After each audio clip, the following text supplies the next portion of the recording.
যোৰহাট চিকিৎসা মহাবিদ্যালয় হাস্পতালত পুনৰ কান্দনৰ ৰোল। দুটা দিনত মৃত্যু 4 নৱজাতক আৰু 2 প্ৰসূতিৰ। এতিয়া যোৰহাট মেডিকেল কলেজৰ মৃত্যুৰ কিৰলি সৃষ্টি হৈছে। 48 ঘণ্টা দুদিনত 4টিকৈ শিশু আৰু 2গৰাকী প্ৰসূতিৰ মৃত্যু হৈছে। মাজুলীৰ প্ৰসূতি আৰু নৱজাতকৰ মৃত্যু। কান্দনত ভাগি পৰিছে পৰিয়ালৰ লোক। মাজুলীৰ গোৱালবাৰীৰ এগৰাকী 26 বছৰীয়া মহিলা, নাম মনো পাকা।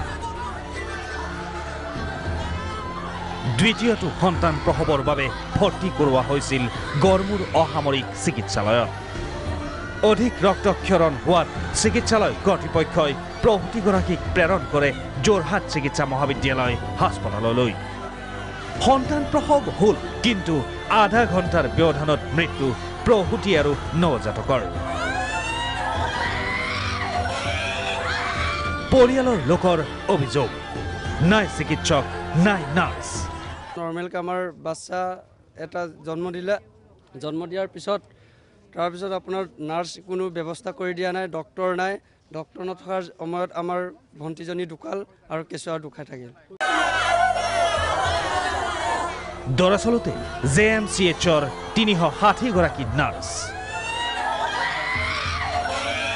প্ৰতিবাদকাৰী নাৰ্ছসকলক আটক।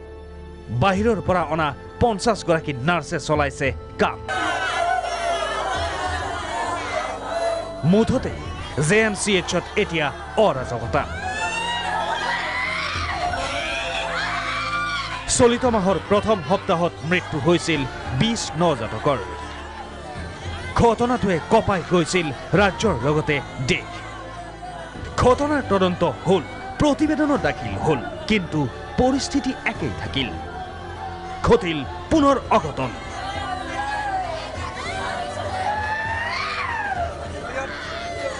ভিডিঅ' জাৰ্নেলিষ্ট তপনৰ সৈতে যোৰহাটৰ পৰা উত্তম শইকীয়াৰ ৰিপৰ্ট, প্ৰাগ নিউজ।